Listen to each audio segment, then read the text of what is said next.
আজকের আলোচনায় সবাইকে প্রথমে আমি স্বাগত জানাচ্ছি। সেই সঙ্গে একটা নতুন বিষয় উপস্থাপন করতে চলেছি। তোমরা দেখতেই পাচ্ছ একটা নোটিশ। এই নোটিশটা বর্তমানে যারা ক্লাস 8-এ পড়ে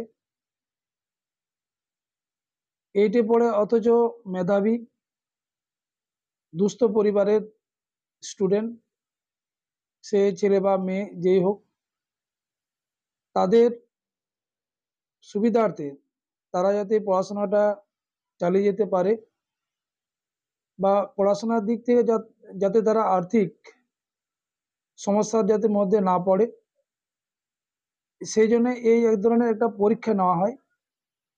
যে পরীক্ষাটা এখানে দেখতে পাচ্ছ, পরীক্ষাটা যেটা লেখা আছে ন্যাশনাল মিনস কাম মেরিট স্কলারশিপ, এটাকে সংক্ষেপে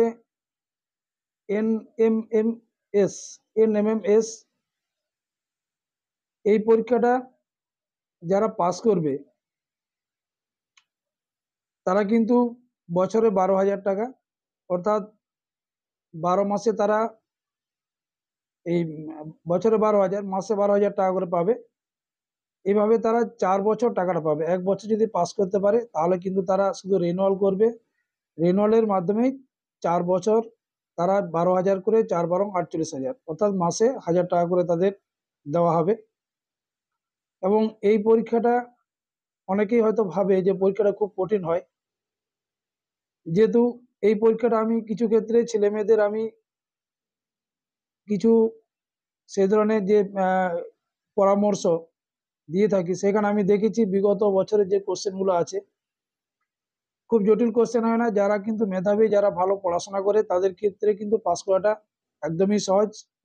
আসলে এই পরীক্ষাটা নেওয়ার উদ্দেশ্যটাই হচ্ছে দুস্থ মেধাবী ছাত্রছাত্রীরা যাতে পড়াশোনার ক্ষেত্রে যাতে আর্থিক সমস্যা যাতে না পড়ে, সেই জন্যই এই পরীক্ষাটা নেওয়া হয়। তাহলে এখন দেখা যাক যে এই পরীক্ষাটা তোমরা কিভাবে দেবে, কারা দেবে বা কারা পাবে না। এখানে লেখা আছে দেখো, প্রতি বছরই পরীক্ষাটা হয়। এবছর 2024 সালের যে পরীক্ষাটা হবে, এই পরীক্ষাটা হবে 15-12-2024, অর্থাৎ যারা ক্লাস 8-এ পড়ে 5 to 9 যে অ্যানুয়াল পরীক্ষা হয় ডিসেম্বর মাসের প্রথম সপ্তাহের, পরীক্ষাটা শেষ হবে স্কুলের যে পরীক্ষা, সেই পরীক্ষার পরেই কিন্তু এই পরীক্ষাটা হয়। এই পরীক্ষার জন্য তাহলে 15-12-2024 পরীক্ষাটা হবে। এই পরীক্ষায় কি কি করতে হবে এখানে দেখো নোটিশে লেখা আছে। যারা ক্লাস 8-এ বর্তমানে পড়ে তারা কিন্তু এই পরীক্ষা দিতে পারে। বিভিন্ন স্কুল, যেমন লেখা আছে government, local body and government sponsored or government aided schools, মাদ্রাসা স্কুল, এরা কিন্তু এই সমস্ত স্কুলে ছেলেমেয়েরা এই পরীক্ষা দিতে পারবে। এখানে কবে থেকে তারা আবেদন করবে, যে ওয়েবসাইটটা লেখা আছে দেখো www.scholarship.wbsed.gov.in, এই সাইটে ঢুকে তারা করতে পারবে। এটা আবেদন করতে হবে 15/7-2024, লাস্ট ডেট দেওয়া আছে 14/8-2024, অর্থাৎ 15/7-2024 থেকে 14/8-2024 মধ্যে অনলাইনে আবেদন করতে হবে। এটা যারা তোমাদের যারা পরিচিত আছে ক্লাস 8-এ পড়ে মেধাবী দুস্থ, তারা কিন্তু তাদেরকে জানাবে এই পরীক্ষা যাতে তারা দিতে পারে। এটা কিন্তু স্কুল থেকে আবেদন করা হয় না, স্কুলের বাইরে থেকে কোনো সাইবার ক্যাফ বা যারা অনলাইনে কাজ করে তাদের মাধ্যমে এটা করতে হবে। এবং সেটার যে রিসিপ্ট যেটা দেবে, তোমাদের যে প্রিন্ট কপি দেবে, তার একটা কপি কিন্তু স্কুলে দিতে হবে এবং স্কুল সেটাকে ভেরিফাই করে তারা কিন্তু পাঠাবে। ঠিক আছে, তারা অনলাইনটা করবে বাইরে থেকে, তারপরে স্কুল সেটাকে ভেরিফাই করে তারা পাঠাবে। কিন্তু অনলাইনের পরে একটা কপি স্কুলকে দিতে হবে। যে সাইটগুলো লেখা আছে এই সাইডে যারা এই ধরনের কাজ করে তারা কিন্তু জানে। এবং যে ডেটটা বললাম 15/7-2024 থেকে 14/8-2024 মধ্যে। এখন এই পরীক্ষাটা দিতে গেলে বেশ কিছু নিয়ম আছে, কি কি বা কারা পাবে সুযোগ, কারা পাবে না। মেধাবী ছাত্র হলেও কিন্তু হবে না, সবাই পাবে না এটা। পরে যে এটা আছে সেখানে আমি দেখাচ্ছি কারা কারা পাবে কারা কারা পাবে না।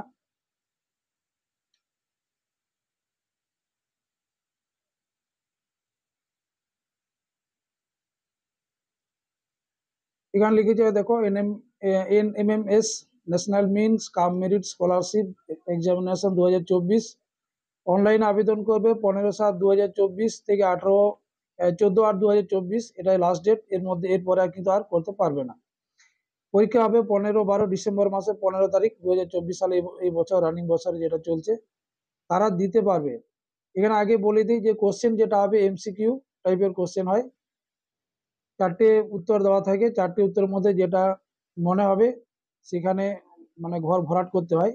পরীক্ষার যে বিভিন্ন চাকরি পরীক্ষা যেমন হয় সেভাবে হয় এটাতে।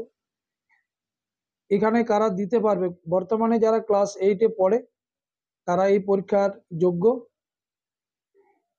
তাদের যে নাম্বার প্রয়োজন, এটা কিন্তু ক্লাস 8-এর নাম্বার না, তারা যে 7 পাস করেছে, ক্লাস 7-এর যে সার্টিফিকেট মার্কশিট, সেই মার্কশিটে জেনারেলদের 55% এবং SC ST ওরা কিন্তু 5% ছাড় আছে, ওদের 50%। তাহলে 55 এবং 50, SC ST হলে 50% হলেই তারা কিন্তু দিতে পারবে। এরপরে যে নিয়মটা আছে ইনকাম, পারিবারিক যে ইনকাম, এটা কিন্তু 1.5 লক্ষ টাকার মধ্যে হতে হবে। প্যারেন্টস ইনকাম 1.5 লক্ষ টাকা, অর্থাৎ যাদের ছেলেমেয়েরা চাকরি করে তারা কিন্তু এই পরীক্ষায় বসতে পাবে না। শুধুমাত্র যারা চাকরি করে না, যাদের বাবা মা, তাদেরকে এই সুযোগটা দেওয়া হয়েছে, তারা এই পরীক্ষায় বসতে পারবে।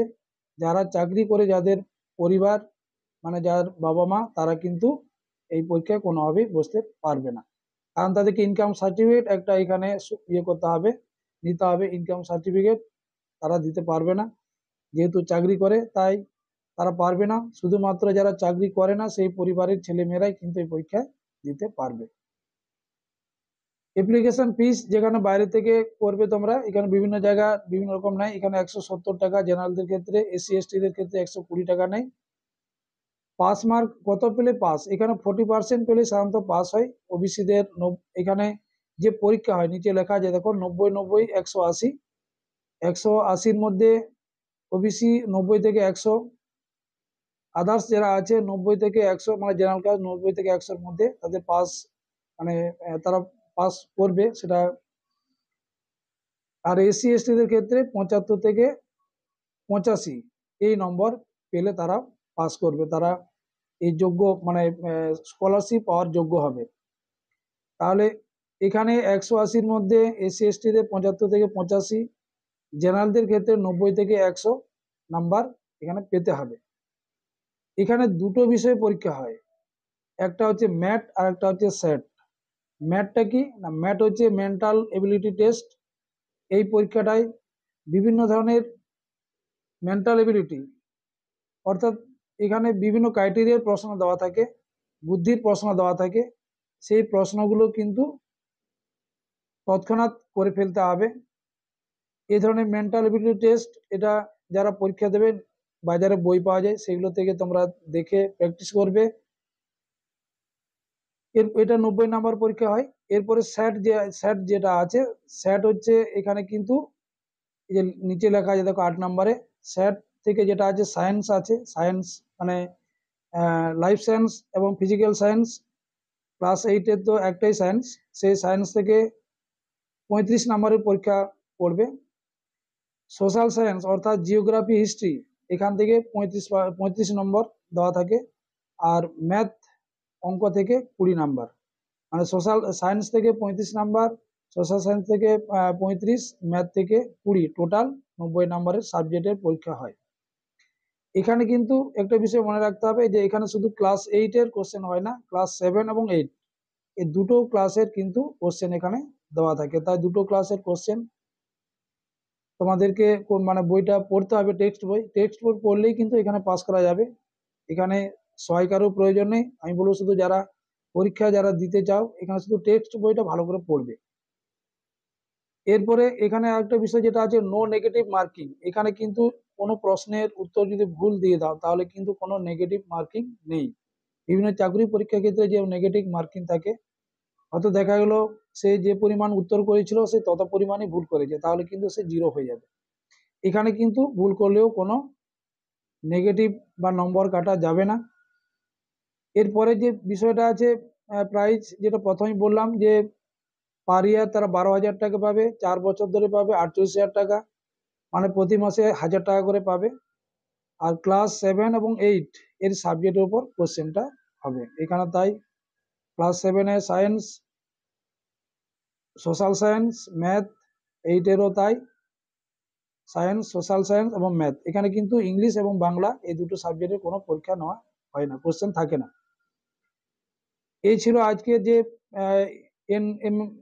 এনএমএমএস যে স্কলারশিপ পরীক্ষা সংক্রান্ত যে নোটিশটা জারি হয়েছে, এটা কিন্তু আগামীকাল থেকেই, আজকে 13 তারিখ, আগামীকাল 14 জুলাই, 15 জুলাই, আজকে 14, 15 জুলাই থেকে তোমরা আবেদন করতে পারবে। 14 আগস্টের মধ্যে আবেদন করতে হবে। যারা দেখছো তোমাদের পরিচিত বা ভাই বোন যদি থাকে সেরকম গরিব দুস্থ, অথচ তার বাবা চাকরি করে না, তারা কিন্তু এই পরীক্ষার সুযোগ পাবে। পরীক্ষা একবার যদি পাস করতে পারে তাহলে কিন্তু তাদের আর কোনো সমস্যা হবে না। তারা কিন্তু প্রতি বছর 12,000 টাকা করে পাবে। অতএব আমি বলবো পড়াশোনার ক্ষেত্রে একটা বিরাট সুবিধা হয়ে যাবে তাদের। ঠিক আছে, এই ছিল আজকের বিষয়। যারা দেখছো, যারা সেরকম যোগ্য আছে ক্লাস 8-এর, তাদেরকে অবশ্যই জানাবে। এই পর্যন্তই, সবাই ভালো থেকো এবং পরবর্তী ভিডিও অপেক্ষা করো। যারা সাবস্ক্রাইব করনি করবে, বিভিন্ন ধরনের বিষয়গুলো আলোচনা চলবে। আমি এই আমার যে সাবজেক্ট হিস্ট্রি থেকে আমি এই স্কলারশিপের জন্য যে কোশ্চেনগুলো হয় সেগুলো আমি এখানে করাবো, কোশ্চেন দেবো আমি এখানে। বিভিন্ন ধরনের পর্বে আমি কোশ্চেন দেবো, বা বিগত বছর যে কোশ্চেনগুলো, এই ধরনের কোশ্চেনগুলো হয়েছে, কোশ্চেনগুলো আমি দেখাবো এখানে পরবর্তী ভিডিওতে। ততক্ষণ সবাই ভালো থেকো এবং সাবস্ক্রাইব যারা করনি করবে, লাইক দেবে। এ পর্যন্তই, সবাই ভালো থেকো।